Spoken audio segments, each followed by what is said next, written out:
Hello friends, welcome to Gargi classes. Date आज की 11 नवंबर 2020 और देख लेते हैं इंडियन एक्सप्रेस के एडिटोरियल पेज और आइडिया पेज से इंपॉर्टेंट आर्टिकल्स जो आज हमें डिस्कस करने हैं।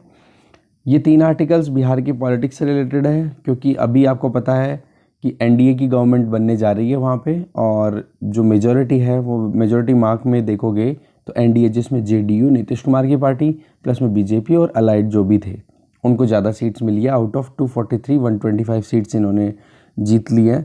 और जो महागठबंधन था उनको आपको पता ही है कि 110 सीट के लगभग मिली है। तो कहने का मतलब है इन बिहार बीजेपी इज प्रोग्रेस।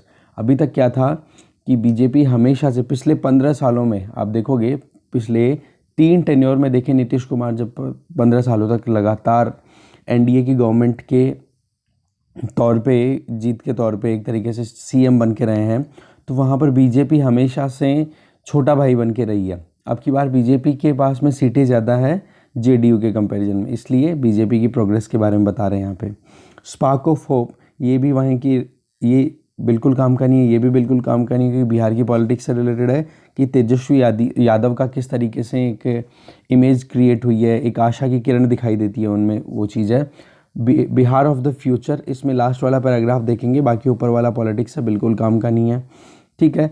ये क्वालिटी ऑफ रेसिप्रोसिटी, इसमें नेपाल और इंडिया के रिलेशनशिप को लेकर के जो बातचीत चल रही है वो जानेंगे हम, क्या है ये। तो इस पेज पे ये वाला आर्टिकल और ये थोड़ा बहुत इसका नीचे वाला पोर्शन, ठीक है। नेक्स्ट वन आइडिया पेज से हम देखेंगे, इसमें डोनाल्ड ट्रंप तो हार गए बता रहे हैं राइटर, बट ट्रंपिज्म अभी भी कंटिन्यू करता रहेगा, कि उन्होंने जो एक कहते हैं ना अपनी लेगेसी छोड़ दी, जिसका एक इम्पैक्ट आपको देखने को मिलेगा, वो कहीं ना कहीं अभी भी कंटिन्यू है डोमेस्टिक पॉलिटिक्स में भी। और इंटरनेशनली अगर जो बाइडन को देखें तो वो क्या करेंगे, तो इंटरनेशनल पर्सपेक्टिव में जो बाइडन का इन पैराग्राफ्स में हम जानने की कोशिश करेंगे, क्योंकि ये तो वहाँ की डोमेस्टिक पॉलिटिक्स हमारे किसी काम की नहीं है, ठीक है। Then comes, this is a very important very good article, needed a fine balance, कि जुडिशरी और आरबीआई इनके बीच में क्या कॉन्फ्लिक्ट है, किस तरीके से अभी और प्रीवियसली आरबीआई ने कुछ मैंडेट्स सर्कुलेट किए थे, उनको आरबीआई ने, जुडिशरी सुप्रीम कोर्ट ने किस तरीके से स्ट्रक डाउन किए हैं, वो जानने की कोशिश करेंगे। तो राइटर बोल रहे हैं एक फाइन बैलेंस बनाने की ज़रूरत है, तो देखेंगे क्या किस तरीके से बैलेंस बनाया जा सकता है। और ये वाला आर्टिकल बहुत ही अच्छा है, not ready for smoke battle, कि किस तरीके से रियल में जो फाइट करने वाले जो कहते हैं ना सोल्जर्स, कि किस तरीके से पॉल्यूशन को कंट्रोल किया जा सकता है, उनमें सबसे इंपॉर्टेंट रोल प्ले कर सकते हैं स्टेट पॉल्यूशन कंट्रोल बोर्ड के मेंबर्स, ठीक है, जबकि उनके पास में ही सबसे कम पावर्स हैं। बाकी देखो कितने ही शानदार पेपर वर्क हो जाते हैं। पेपर पे देखोगे तो हम भी पढ़ते हैं एनवायरनमेंट में, आप भी शंकर आईएएस की बुक पढ़ते होंगे, तो उसमें डेफिनेटली आपने देखा होगा कितने हो क्या बढ़िया बढ़िया प्रोविजंस कर रखे हैं किस तरीके से पॉल्यूशन को कंट्रोल करना है। बट इन रियलिटी इम्प्लीमेंटेशन पे आप देख लेते हो तो बस वही बात हमेशा एक कमज़ोर पक्ष दिखाई देता है, कि कहीं ना कहीं इम्प्लीमेंटेशन पुअर है। तो इस पेज से हम 2 आर्टिकल और ये छोटा सा पोर्शन देखेंगे। तो चलिए स्टार्ट करते हैं हमारा डिस्कशन। फर्स्ट आर्टिकल है that is Bihar of the future. ये शुरुआत में पूरा का पूरा बताया जा रहा है कि बिहार में किस तरीके से पूरा पॉलिटिकल सिनेरियो चेंज हुआ 1990 में, जैसे ही मंडल रेवोल्यूशन आया, रिजर्वेशन की जब बात की गई थी मंडल कमीशन की रिकमेंडेशन के बेस पे, तो लालू प्रसाद यादव का पहले एक फेज़ आया था, फिर उसके बाद में लालू प्रसाद यादव की टाइम पे जब आया फेज़ ये, तो अपर क्लास जो अपर कास्ट थी वो कहीं ना कहीं बैकवर्ड एरिया में चली गई, और जो बैकवर्ड क्लासेस थी, कास्ट थी, वो कहीं ना कहीं इनेबलिंग मतलब एक तरीके से मंडल कमीशन के रिकमेंडेशन के बेसिस पे अपने आप को असर्ट करती हुई दिखाई दी थी। फिर उसके बाद में आरजेडी का रूल था ही लालू प्रसाद यादव के टाइम पे, फिर नीतीश कुमार आ जाते हैं, नीतीश कुमार का रूल अभी तक भी कंटिन्यू चलता रहता ही है। तो पिछले 30 सालों में केवल 2 चीज़ें देखी जा सकती हैं बिहार में, एक तो लालू प्रसाद यादव की गवर्नमेंट, और अब देख सकते हो क्या, नीतीश कुमार की गवर्नमेंट। फिलहाल बात यह है कि हमारे काम का क्या कंटेंट है वो हम देख लेते हैं। देखो, इलेक्शन कैंपेन में 2 चीज़ें बड़ी इंपॉर्टेंटली निकल के आई हैं बिहार में, एक तो यूथ, और दूसरी तरफ आप देखोगे यूथ से एसोसिएटेड ये एक तो एजुकेशन और दूसरा होती है जॉब। उसमें नीतीश कुमार ने रिमार्केबल इंप्रूवमेंट दिखाए तो ऐसी बात नहीं है, पर अभी भी स्कूल्स पे, इन पे लर्निंग आउटकम्स पे, इन पे ध्यान देने की ज़रूरत है, क्योंकि वो लगातार डिक्लाइन करता हुआ दिखाई दे रहा है। बिहार की गवर्नमेंट को ज़रूरत है कि वो अपने सिस्टम में जो टीचर्स, कॉन्ट्रैक्ट टीचर वाला जो सिस्टम चल रहा है ना, गेस्ट फैकल्टी जिसको बोलते हैं, वो बंद करके क्वालिफाइड स्टाफ को अपॉइंट करे, जिससे कि एजुकेशन स्टैंडर्ड भी इम्प्रूव हो, और रही सही में स्कूलिंग को इम्प्रूव करेंगे तभी जा कर के आप देख सकते हो हायर एजुकेशन में भी एनरोलमेंट बढ़ेगा।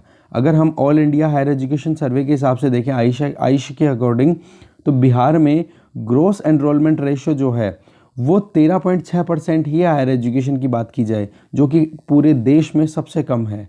जबकि हम देखें कि केवल इसका मतलब क्या हो गया, केवल 100 में से 13 जने, 100 भी कौन सी रेंज के, 18 से 23 साल के जो बच्चे होते हैं ना उम्र के, 18 से 23 की उम्र के, उनके 100 बंदों में से केवल 13 जने ही हैं जो हायर एजुकेशन के लिए परस्यू करते हैं, पढ़ने के लिए जाते हैं।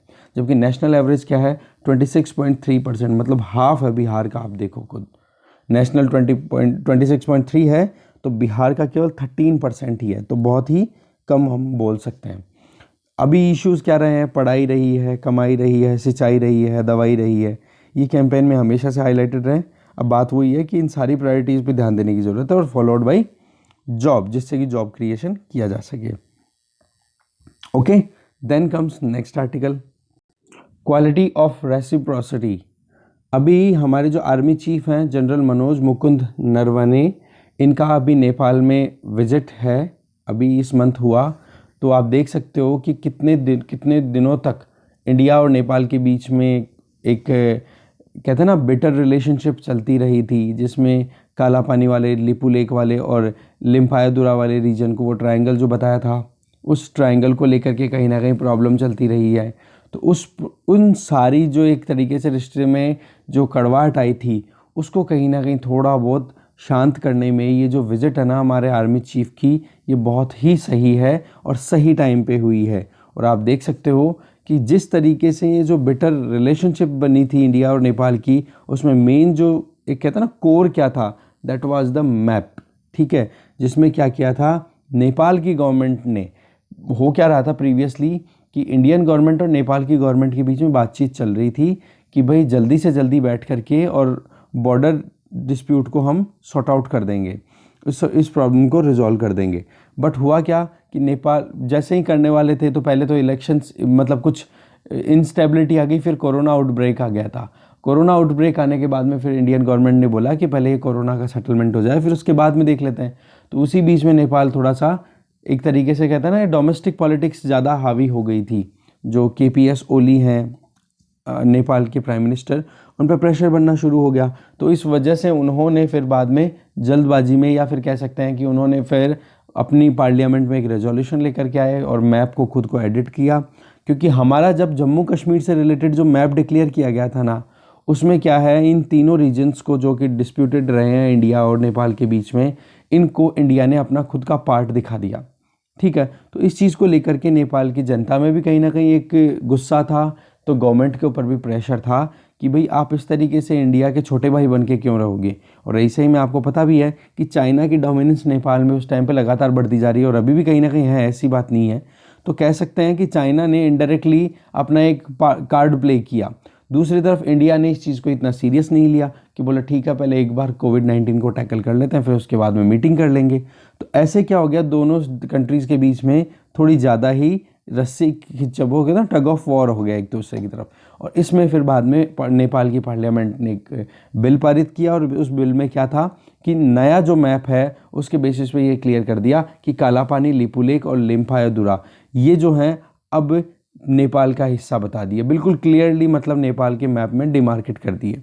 तो आप कह सकते हो कि इस तरीके से हमारी रिलेशनशिप जो थी पिछले कुछ महीनों में बहुत ही बुरे हालों में पहुंच गई थी। बट अभी देखो कि जिस तरीके से हमारे आर्मी चीफ हैं उनके विज़िट होना, दूसरी तरफ जो नेपाल के प्राइम मिनिस्टर हैं जिनका नाम है खड़ग प्रसाद ओली, ठीक है, KPS ओली, तो उनका स्टेटमेंट भी आना कि वाकई में बहुत अच्छे रिलेशनशिप हैं, दोनों कंट्रीज़ एक दूसरे से साउथ एशिया में दूर रह ही नहीं सकते हैं। ठीक है, तो ये एक अपनी तरफ से, अपने आप में नेपाल की तरफ से एक इंडिकेशन है कि वो ये जो अभी पीछे कुछ पेजेस गए हैं रिलेशनशिप में ख़राब रिश्ते के, उसको जल्दी से टर्न करे और अच्छी रिलेशनशिप को फिर से इस्टेब्लिश किया जाए। तो इस पूरे सीन और इन एफर्ट्स में हम देखें तो कहीं ना कहीं इश्यूज़ को रिजॉल्व करने की दोनों तरफ से पहल की जा रही है। दिल्ली ने अपनी तरफ से कोशिश की है और काठमांडू ने भी अपनी तरफ से कोई कमी नहीं छोड़ी है। अब देखा जाए तो सिग्नल तो ऐसे ही आ रहे हैं जिसमें सिविलियन और सिक्योरिटी इस्टेब्लिशमेंट की लेवल पे कॉन्वर्सेशन, बातचीत चलती रहती है। ठीक है, आप देखो कि दोनों रिलेशन, अगर दोनों तरफ से देखा जाए तो उन दोनों कैपिटल्स ने बहुत अच्छे से रियलाइज़ किया है कि हमारी एज ओल्ड रिलेशनशिप जो है उसमें हम पीपल टू पीपल टाइज को भी अच्छे से रखते हैं, तो ओपन बॉर्डर भी हमारी रहती है। आपको पता है नेपाल के लोगों को हमारे यहाँ आने के लिए कोई पासपोर्ट की ज़रूरत नहीं है, वीज़ा लेने की ज़रूरत नहीं है, ना हमारे लोगों को वहाँ जाने के लिए पासपोर्ट या वीज़ा की ज़रूरत है। तो अपने आप में देख सकते हो ये यूनिक रिलेशनशिप है साउथ एशियन रीजन में। तो आप देख सकते हो कि ये कहीं ना कहीं डिज़र्व करते हैं दोनों कंट्रीज़ एक अच्छी रिलेशनशिप को फ्यूचर में एस्पायर करने के लिए, और वाकई में होनी भी चाहिए। अगर हम देखें नरवाने की विज़िट देखें, जो आर्मी चीफ है उनकी विज़िट देख लो, या फिर रॉ चीफ जिनका नाम है सामंत गोयल, वो भी गए थे अभी कुछ दिनों पहले। तो आप देख सकते हो कि क्लियरिटी आना शुरू हो गई है। और प्राइम मिनिस्टर ओली ने जो कॉन्ट्राडिक्टरी जेस्चर लिया था ना मैप में, मैंने बताया आपको कि जिस मैप में काला पानी, लिपुलेख और लिम्पायादुरा, इन तीनों को नेपाल ने अपनी खुद की टेरिटरी बताती थी, तो बुक में भी पब्लिश करवा दिया था। इतना प्रेशर था देखो आप। और फिर अब उन बुक्स को कहीं ना कहीं विड्रॉ भी करवा दिया गया है। कहीं ना कहीं रिलेशन तो अच्छा करना ही चाह रहे हैं ना, बट वही बात है डोमेस्टिक प्रेशर। ये डेमोक्रेसी के थोड़े इश्यूज़ हैं, ये नेगेटिव चीज़ आ जाती है डेमोक्रेसी की। आप पढ़ते हैं 10th की बुक है, एनसीईआरटी में भी अच्छे से हैं, और आपकी स्टेट लेवल की पीएससी में भी आती हैं, मतलब स्टेट लेवल की जो बुक्स होती है 10th की, उन पे भी है ये, उनमें भी है ये चीज़ कि क्या कमियां है डेमोक्रेसी की। तो यहाँ से ये चीज़ बिल्कुल क्लियर है कि दोनों के दोनों अब आगे बढ़ना चाहते हैं। अब वहाँ पर आप देख सकते हो कहीं ना कहीं डोमेस्टिक पॉलिटिकल प्रेशर भी था केपीएस ओली पे, और इंडिया के साथ इसी वजह से कहीं ना कहीं रिलेशनशिप भी डिटेरियोरेट भी हुई थी। अब जो मैप का इशू था वो कहीं ना कहीं थोड़ा सा हटा लिया गया है, और चाइना का जो टिल्ट था वो भी अब हल्का सा नेपाल बैलेंस करना चाह रहा है। क्योंकि आप देख सकते हो नेपाल अपने सारे अंडे चाइना की बास्केट में नहीं रख सकता, ठीक है। अगर चाइना की बास्केट में रख देगा तो चाइना अगर एक बार भी मूड बना लिया ड्रैगन ने कि वही पूरे अंडे मुझे खाने हैं, तो नेपाल तो बर्बाद हो जाएगा।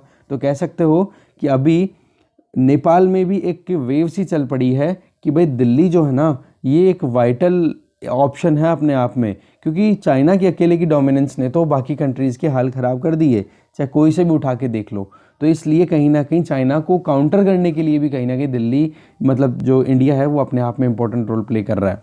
तो इसके लिए एग्जांपल तो आप देखो साउथ ईस्ट एशिया में भी देखो इंडिया की डोमिनेंस धीरे धीरे इंक्रीज़ हो रही है, या फिर आप देखो ईस्टर्न रशिया में भी देखो, व्लादिवोस्तोक वाले रीजन में अभी जो रिसेंटली मीटिंग हुई थी जिसमें पुतिन ने प्राइम मिनिस्टर मोदी को बुलाया था और उसके बाद में मीटिंग हुई थी, उसमें क्या मतलब क्या आइडियाज़ निकल के आ रहे थे कि चाइनीज़ लोग अपनी डोमिनेंस क्रिएट करते जा रहे हैं ईस्टर्न रशिया में। अब रशिया आपको पता है लैंड एरिया वाइज बहुत बड़ा कंट्री है, ठीक है, तो उसमें वहाँ पर पॉपुलेशन के हिसाब से लैंड बहुत ज़्यादा होने की वजह से चाइनीज़ लोग वहाँ पे धीरे धीरे सेटलमेंट क्रिएट कर रहे हैं।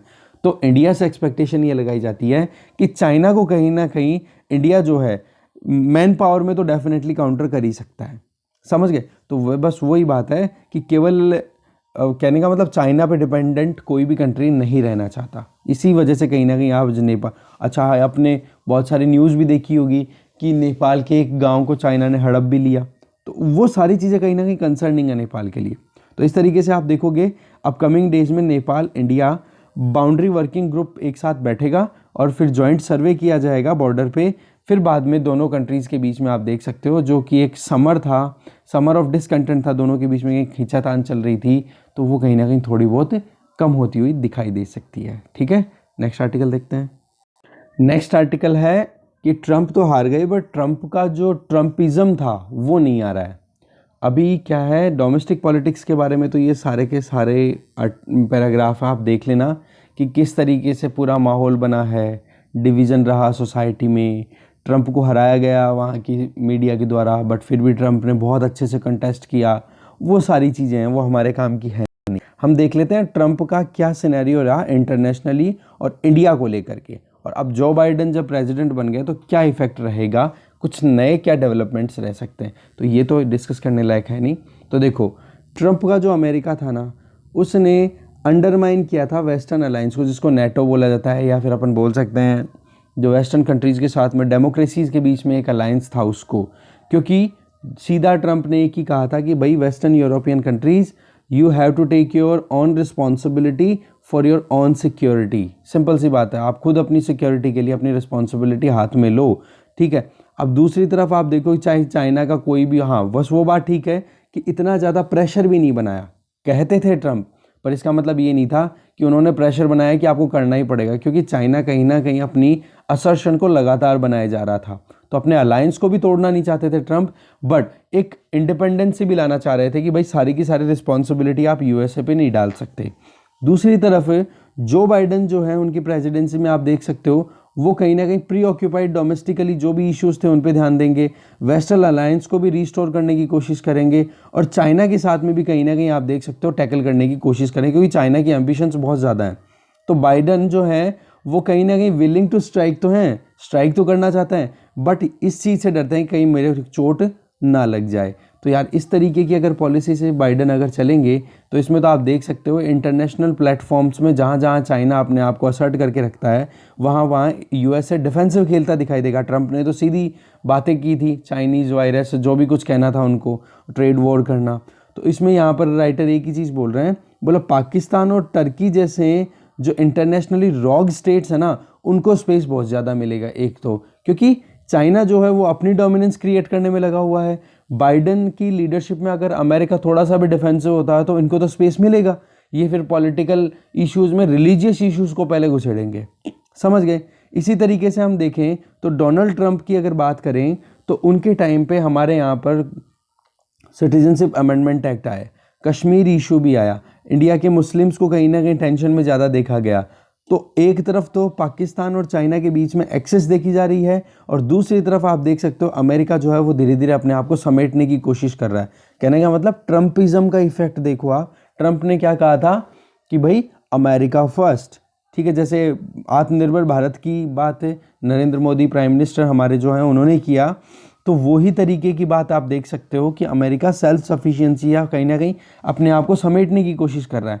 तो साउथ एशिया में अगर अमेरिका अपना खुद का रोल प्ले नहीं करता है तो उस केस में आप देख सकते हो कि चाइना पाकिस्तान एक्सिस जो डोमिनेट करेगा तो वहाँ पर इंडिया को कहीं ना कहीं ज़्यादा फायदा नहीं मिलेगा। क्योंकि अभी तक तो आपको पता है कि डोनाल्ड ट्रंप ने ज़्यादा भी नहीं तो चलो एग्रीमेंट्स भी नहीं हुई, बड़े एग्रीमेंट्स नहीं, क्या 4 बड़े इंपॉर्टेंट मिलिट्री सिक्योरिटी एग्रीमेंट्स हो भी गए हैं। बाकी ट्रेड एग्रीमेंट अगर साइन भी नहीं हुए, कोई ट्रेड पॉलिसी साइन नहीं हो पाई है दोनों कंट्रीज़ के बीच में, वो एक अलग बात है। बट अमेरिका ने सिंगल हैंडेडली इंडिया को पूरा सपोर्ट किया है विदाउट एनी डाउट, ठीक है। बट अभी क्या है, लेफ्ट विंग का हल्का सा इन्फ्लुएंस है डेमोक्रेट्स पे और वहाँ की जो मीडिया है वो कहीं ना कहीं लगातार वहाँ पर प्रेशर बनाती रहेगी जो बाइडन के ऊपर, तो वो देखने वाली बात है। तो कहने का मतलब अब यूएस से बिल्कुल ओपनली इंडिया को सपोर्ट करेगा उस पर थोड़ा सा डाउट है। हाँ, बाकी राइटर के अकॉर्डिंग एक चीज़ बड़ी क्लियर है कि क्वेड और मालाबार जो है ये लगातार रहेंगे, इसमें कोई डाउट नहीं है। लाइक माइंडेड कंट्रीज हमेशा बने रहेंगे। बट हम ये सोचें कि हमारे नेशनल इंटरेस्ट को प्रोटेक्ट करने के लिए यूएसए आएगा तो ये एक इल्यूजन से कम नहीं होगा, तो इस चीज़ को हमें ध्यान रखना ही चाहिए। बेस्ट वे फॉरवर्ड तो ये है कि हम कैसे भी करके नैरोवियन तो नॉन अलाइनमेंट मूवमेंट के हिसाब से काम करें कि भाई हम किसी की तरफ नहीं जाएंगे और मोदी का जो डॉक्ट्रिन है उस पर हम टिके रहें कि हम दोस्ती तो सबके साथ करेंगे, बाकी अलायंस किसी के साथ नहीं करेंगे। और दोस्ती और अलायंस में आपको पता होना चाहिए बहुत डिफरेंस है। देखो दोस्ती में तो क्या होता है, चाहे छोटा एक देश हो एक बड़ा देश हो, दोनों के बीच में बराबरी की बात होती है। जबकि अलायंस में क्या होता है, जो बड़ा देश जो होता है ना वो पावरफुल रहता है और छोटे वाले को क्या करना पड़ता है, अपनी सारी की सारी पावर दूसरे के बड़े वाले के अंडर में दे देनी होती है। ठीक है, आप जो करना चाहो वो कर लो, समझ गए। तो देखो नेटो में क्या है, सबसे ज़्यादा डोमिनेट कौन करता है, यूएसए। तो यूएसए जैसे चाहता है वैसे कि वैसे वेस्टर्न यूरोपियन कंट्रीज़ को परफॉर्म करना पड़ता है, तो वो नेटो क्या है, एक अलायंस है, ठीक है। दूसरी तरफ आप देखोगे फ्रेंडशिप ट्रीटीज़ की बात करोगे तो वहाँ पर चाहे छोटा कंट्री कितना ही छोटा क्यों ना हो, वहाँ पर आपको इक्वल ट्रीटमेंट उनको देना ही पड़ता है। तो राइटर जो है एक बड़ी काम की बात बोल रहे हैं कि चाइना अपनी अग्रेशन लगातार दिखाई रहा है, तो हमें तो राजपूताना राइफल्स का जो मोटो है ना उस पर चलना चाहिए। वो क्या है, वीर भोग्या वसुंधरा, that means the brave shall inherit the earth. Earth पर रूल कौन करेगा, जो बलवान है। तो सिंपल सी बात है, हम हमारी खुद की रिस्पॉन्सिबिलिटी लें, हमारे खुद के यहाँ पर मैन्युफैक्चरिंग जो सिस्टम है, सिक्योरिटी सिस्टम है, उसको इंक्रीज़ करें। और आप कह सकते हो कि किसी भी तरीके से जो हमारी कमियां हैं, शॉर्ट टर्म इलेक्टोरल एडवांटेज को लेकर के जो पॉलिटिक्स में जो इश्यूज चलते रहते हैं, एक दूसरे की टांग खींचते रहते हैं, उन सारी चीज़ों को ख़त्म करने की ज़रूरत है। और साउथ एशिया में देखें तो हम बहुत इंपॉर्टेंट हैं, समझ गए। तो अभी टाइम बहुत ही ज़्यादा क्रूशियल है जिसमें हमें सभी पॉलिटिकल पार्टीज़ को, अपोजिशन को भी कहीं ना कहीं कॉन्फिडेंस में लेके चलने की ज़रूरत है और उनको ये कहना चाहिए कि भाई आप अपनी खुद की पॉलिटिकल गेन के लिए इंटरनेशनली इंडिया को डिफेम मत करो, या फिर इंडियन गवर्नमेंट की पॉलिसीज़ को आप कहते हैं ना सप्लीमेंट करो, ना कि क्रिटिसाइज़ करो, या फिर ओपन अपली आप बाहर आकर के फिर किसी भी चीज़ की मतलब टांग खिंचाई मत करो एक दूसरे की, ठीक है। तो इस तरीके से ये आर्टिकल भी खत्म होता है। नेक्स्ट आर्टिकल देखते हैं। Needed a fine balance. Judicial review अगर सेंट्रल बैंक के एक्शंस, आरबीआई के एक्शंस के अगर देखें तो अपने आप में एक नॉर्मल, एक कॉमन प्लेस बन चुका है इंडिया में। सुप्रीम कोर्ट ने करंटली आरबीआई के एक कोविड-19 इंड्यूस्ड लोन मॉरेटोरियम इशू को या फिर लोन को वेव करने के इशू को लेकर के अपनी एक वर्डिक्ट दी है, जिसमें आप आरबीआई के अगेंस्ट में जाते हुए देख सकते हो सुप्रीम कोर्ट की वर्डिक्ट को। इसी साल आप देख सकते हो कि किस हिसाब से आरबीआई ने एक सर्कुलर दिया था कि जो भी एजेंसीज हैं तो उनको कहीं ना कहीं वर्चुअल करेंसीज को बैन करना पड़ेगा, ठीक है। लास्ट ईयर हम देखें तो आरबीआई ने एक सर्कुलर और बैन किया था, जो कि कहीं ना कहीं ये मैंडेट कर रहा था कि जो भी बैंक्स हैं या फाइनेंशियल इंस्टीट्यूशंस हैं, वो कोई भी डिफ़ॉल्टिंग कंपनी है, ठीक है, सिग्निफिकेंट लोन एक्सपोजर है उनके पास में, लोन आपने दे रखा है और वो डिफ़ॉल्टर्स हैं, तो उनके अगेंस्ट में आप इंसॉल्वेंसी प्रोसीडिंग्स को है वो इनिशिएट कर दो। कहने का मतलब अगर कंपनियां टाइम पे लोन नहीं लौटा रही हैं तो उनके अगेंस्ट इंसॉल्वेंसी प्रोसीडिंग्स स्टार्ट कर दो। तो उसको भी आरबीआई ने क्या, सेंट्रल गवर्नमेंट जो हमारा सुप्रीम कोर्ट है या हमारी जो जुडिशरी है, उन्होंने स्टक डाउन कर दिया। कहने का मतलब आप 3 केस देख सकते हो यहाँ पे। तीनों केसेस में आरबीआई ने जो भी सर्कुलर एक तरीके से रिलीज़ किया, उस सर्कुलर को कहीं ना कहीं रोक दिया गया बैंक के द्वारा। तो पॉइंट यहाँ पे आ जाता है कि सेंट्रल बैंक अब लगातार जो है ना वो जुडिशियल स्क्रूटिनी के थ्रू निकल रहा है। पर ये चीज़ कोई इंडिया के लिए यूनिक नहीं है, क्योंकि जर्मनी में भी आप देखोगे, जर्मन कॉन्स्टिट्यूशनल कोर्ट है, उन्होंने यूरोपियन सेंट्रल बैंक की एक रूलिंग के अगेंस्ट में अपना वर्डिक्ट दिया, डायरेक्शन दी, और उसमें यह था कि पब्लिक सेक्टर परचेज प्रोग्राम को प्रॉपर इम्प्लीमेंट ना करने की वजह से, मतलब प्रोपोर्शनैलिटी एनालिसिस उनका प्रॉपर नहीं रहा, किसका, यूरोपियन सेंट्रल बैंक का, तो इस वजह से जर्मन कॉन्स्टिट्यूशनल कोर्ट ने उनको लताड़ लगाई थी। तो कहने का मतलब ये है कि जुडिशरी लगातार सेंट्रल बैंक के एक्शंस को रिव्यू करती चली जा रही है। तो वो चीज़ देखो कहीं ना कहीं उसमें एक बैलेंस बनाने की ज़रूरत है, क्योंकि जो सेंट्रल बैंक है वो देखो टेक्निकल लोगों का है, वहाँ पर टेक्निकल एक्सपर्टाइज की ज़रूरत होती है, मॉनेटरी पॉलिसी डिसाइड होती है, कंट्री में क्या लिक्विडिटी होनी चाहिए, किस तरीके से मार्केट चलना चाहिए, वो चीज़ें। अब वहाँ पर आप देखोगे तो एक ही पॉइंट, एक ही कोई स्टेक होल्डर इन्वॉल्व नहीं होता है। अब जैसे कोई भी पॉलिसी रेट को ऊपर नीचे अगर थोड़ा बहुत भी चेंज किया जाता है ना मॉनेटरी पॉलिसी कमेटी के द्वारा, तो उसका असर थ्रू आउट इंडिया देखा जाता है। तो कहने का मतलब ये है कि वहाँ पर जुडिशरी तो केवल कुछ इन्फॉर्मेशन, कुछ आर्ग्यूमेंट्स के बेसिस पे अपना खुद का वर्डिक्ट दे देती है। कहने का मतलब कुछ सब्जेक्टिव, मतलब ऑब्जेक्टिव टर्म के बेसिस पे वर्डिक्ट आता है, जबकि इशू क्या होता है, सब्जेक्टिव, उसको थोड़ा ब्रॉडली समझने की ज़रूरत होती है। तो राइटर यहाँ पे एक अमेरिकन लीगल फिलोसोफर जिनका नाम है लॉन लोविस फुलर का यहाँ पे एक पेपर है जिसका नाम है the forms and limits of adjudication. इसको कोट करके यहाँ पे क्लैरिटी लाना चाहते हैं कि किस हिसाब से जुडिशरी को रिफ्रेन करना चाहिए, और वैसे करती भी है रिफ्रेन, बट फिर भी इन प्रीवियस कुछ वर्डिक्ट्स को लेकर के हम देखें तो जुडिशरी ने थोड़ा सा असर्टिव रोल प्ले किया है।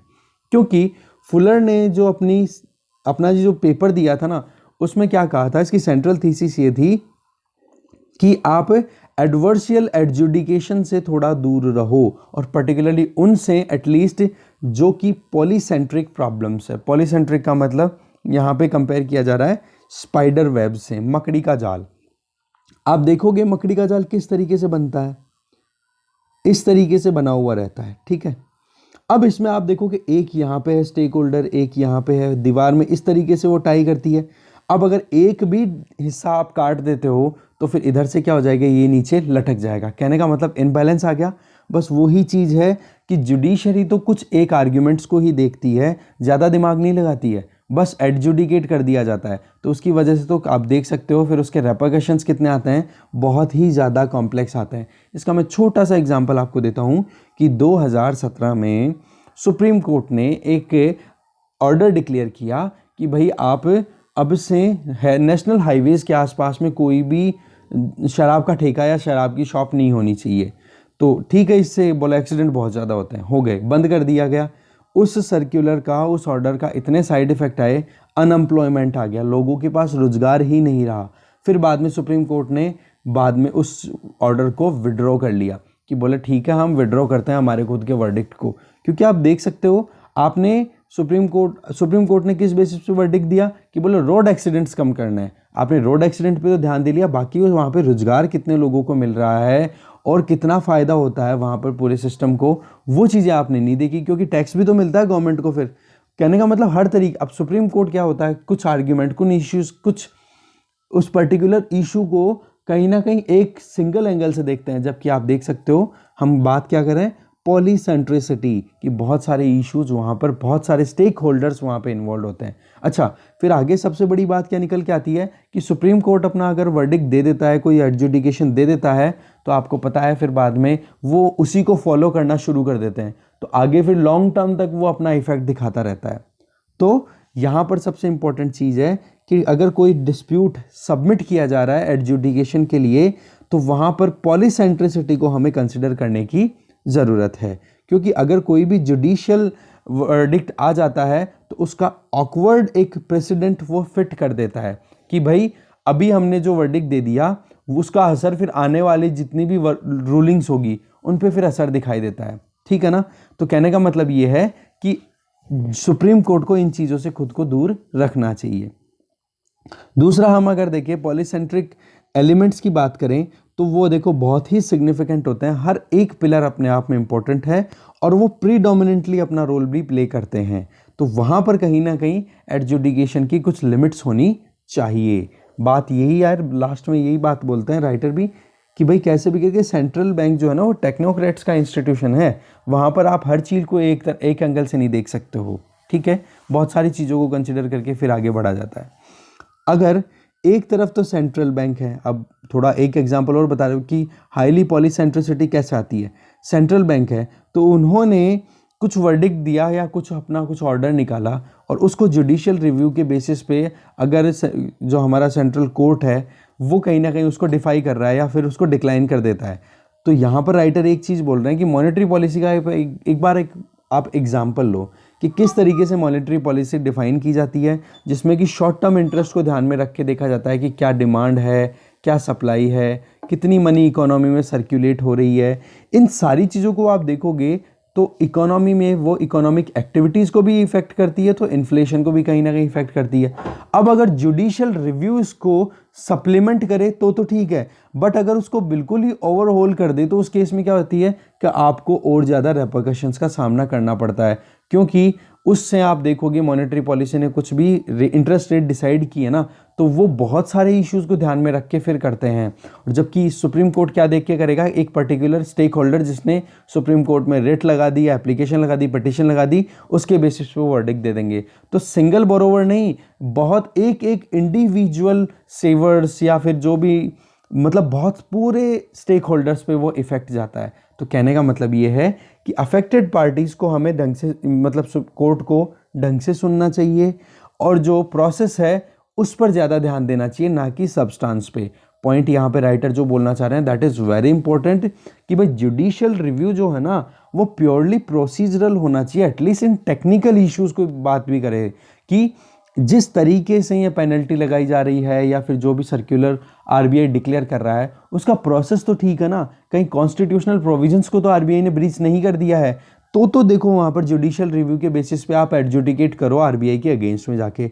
बट आप अगर उनके सब्सटेंस को ही अगर हिलाने की कोशिश करोगे तो वो तो देखो बहुत ही ज़्यादा एडवर्सली इम्पैक्ट करेगा इंडियन इकोनॉमी को, आरबीआई की खुद की परफॉर्मेंस को। तो पॉइंट क्या आ रहा है कि भाई आप प्रोसेस को ज़्यादा एडजुडिकेट करो, ना कि आप पर्टिकुलर सब्सटेंस को या फिर आप स्ट्रक्चर के ऊपर दिमाग मत लगाओ ज़्यादा। ठीक है, फिर आगे राइटर क्या कहना चाहते हैं वो देखते हैं।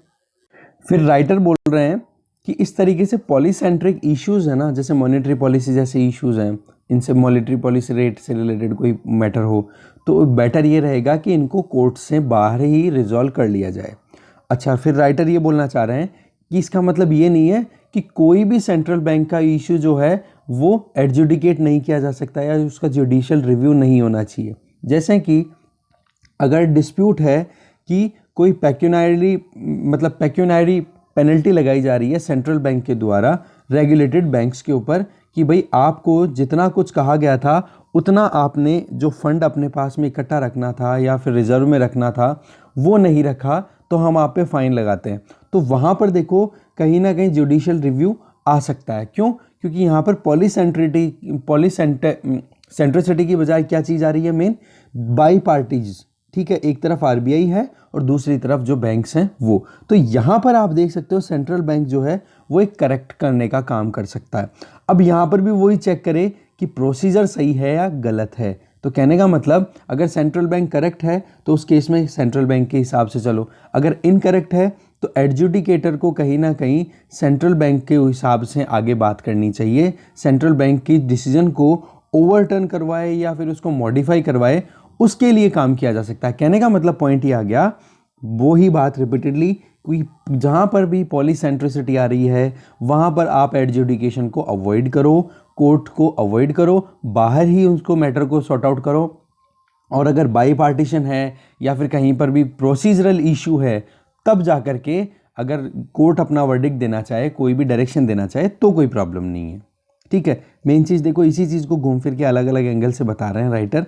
मेन चीज़ इतनी सी एक बैलेंस बनना चाहिए, सारे स्टेक होल्डर्स को देखने की ज़रूरत है। कोर्ट के पास में इतनी इकोनॉमिकल एक्सपर्टाइज भी नहीं होती है, और आप देखोगे तो दूसरी तरफ जो टेक्नोक्रेट्स हैं वो अपनी एक्सपर्टाइज के बेसिस पे अपने पूरे डिसीजंस को फाइनलाइज करते हैं।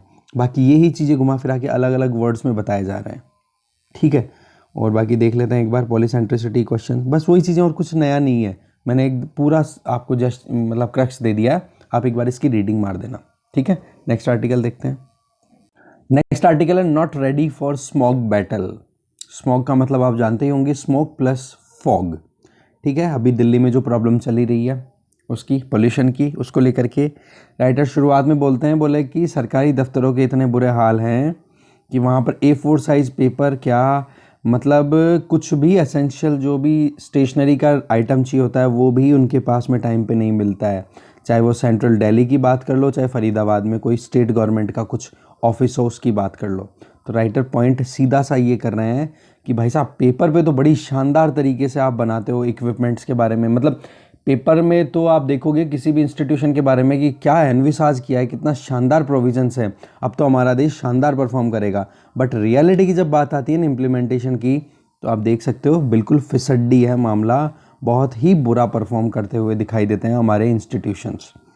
ठीक है ना, एक तरफ आप देख सकते हो पॉल्यूशन का क्राइसिस लगातार बढ़ता चला जा रहा है, तो उसी को ध्यान में रखते हुए पेपर पे तो आप देख सकते हो सेंट्रल पॉल्यूशन कंट्रोल बोर्ड है, कहीं सेंट्रल गवर्नमेंट नई ही बॉडी स्टैब्लिश, नया ही कमीशन बनाने की बात कर रही है। अरे भाई, कमीशंस को क्यों बना रहे हो? इतने शानदार शानदार पॉल्यूशन कंट्रोल बॉडीज़ हमारे यहाँ पर अवेलेबल है जिसकी हद नहीं है।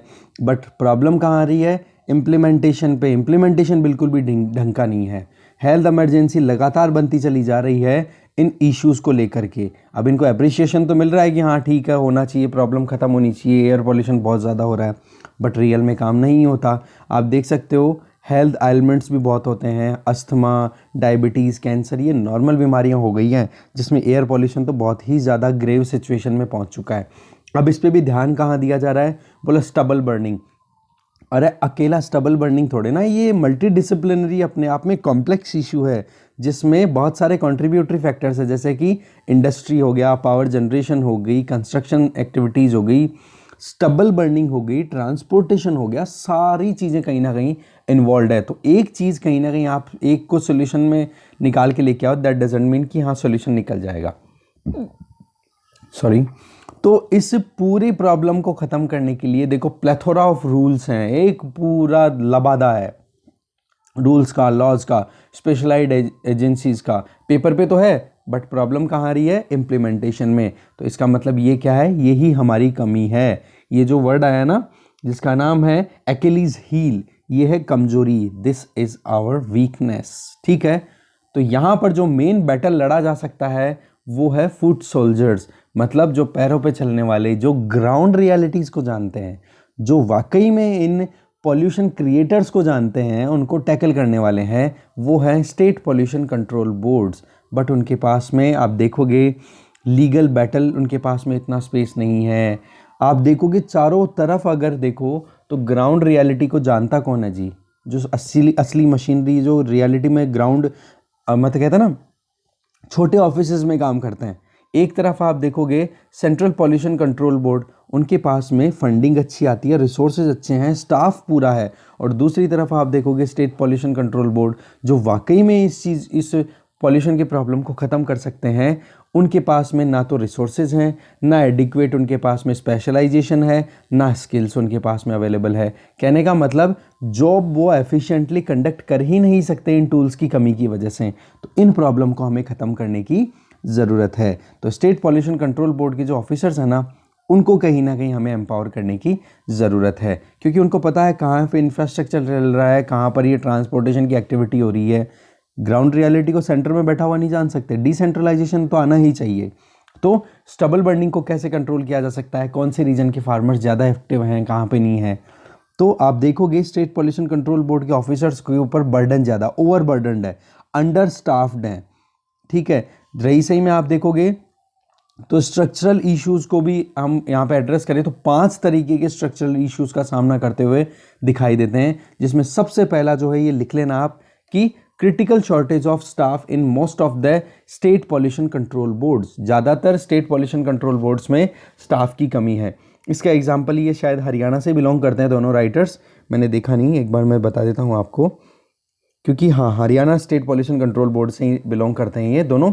तो इन्होंने एग्जाम्पल हरियाणा के ही दिए हैं कि भाई 70% तक स्टाफ की कमी है हरियाणा के स्टेट पॉल्यूशन कंट्रोल बोर्ड की अगर बात करें। कहने का मतलब एक डिस्ट्रिक्ट में एवरेज एक बंदा, एक ऑफिसर काम कर रहा है। तो क्या ऐसे पॉल्यूशन कंट्रोल होगा? इसका मतलब क्या है, अभी तक भी हमारे यहाँ पर पॉल्यूशन को ज़्यादा सीरियसली नहीं देखा जा रहा है। जबकि यूएसए तो क्या, यूएसए में तो अब देखा जाएगा, जो बाइडन आए हैं, ट्रंप ने तो बिल्कुल इग्नोर कर दिया, बोला क्लाइमेट अपने आप एडजस्ट करेगी। बट वेस्टर्न यूरोपियन कंट्रीज़ ने बहुत सीरियस लिया है, उन्होंने लेजिस्लेशन तक डिक्लेयर कर दिए हैं कि भैया पॉल्यूशन करने वाली इंडस्ट्रीज़ को हम बख्शेंगे नहीं।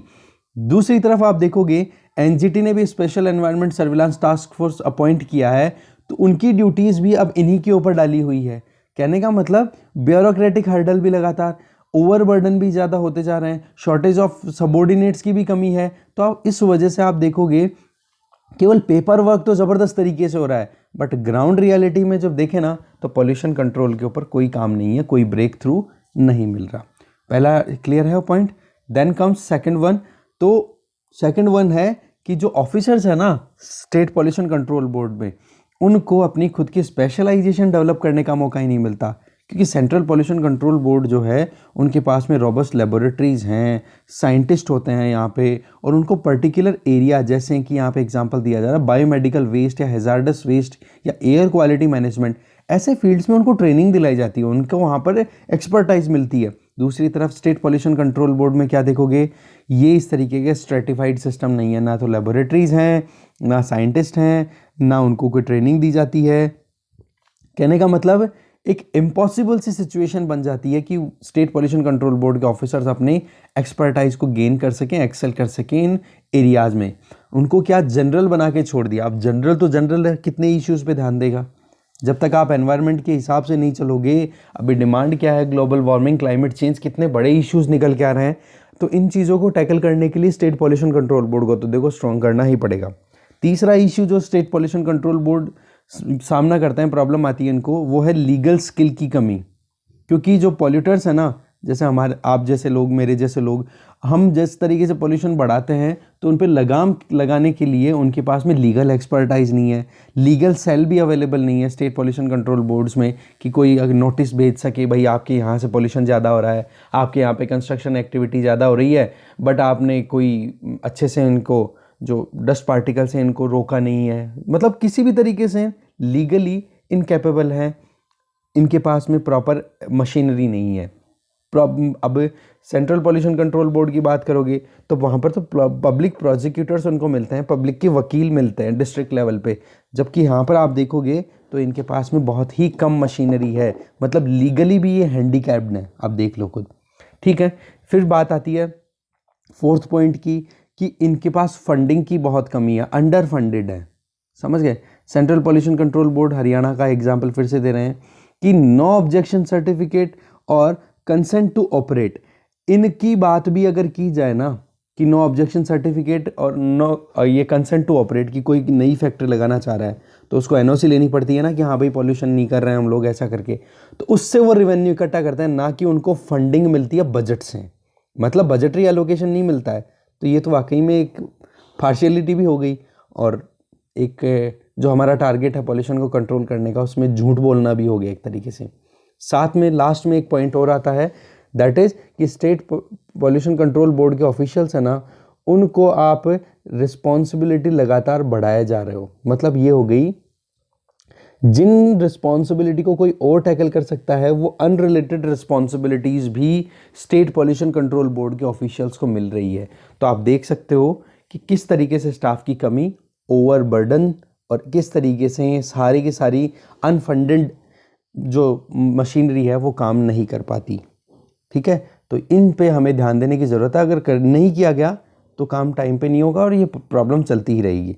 तो इसके लिए कहीं ना कहीं नेसेसरी फंड्स अवेलेबल होने चाहिए स्टेट पॉल्यूशन कंट्रोल बोर्ड्स के पास में, ह्यूमन रिसोर्सेज भी दो, टेक्नोलॉजिकल एडवांसमेंट भी प्रोवाइड करो, टूल्स की फैसिलिटेशन भी इंश्योर की जानी चाहिए।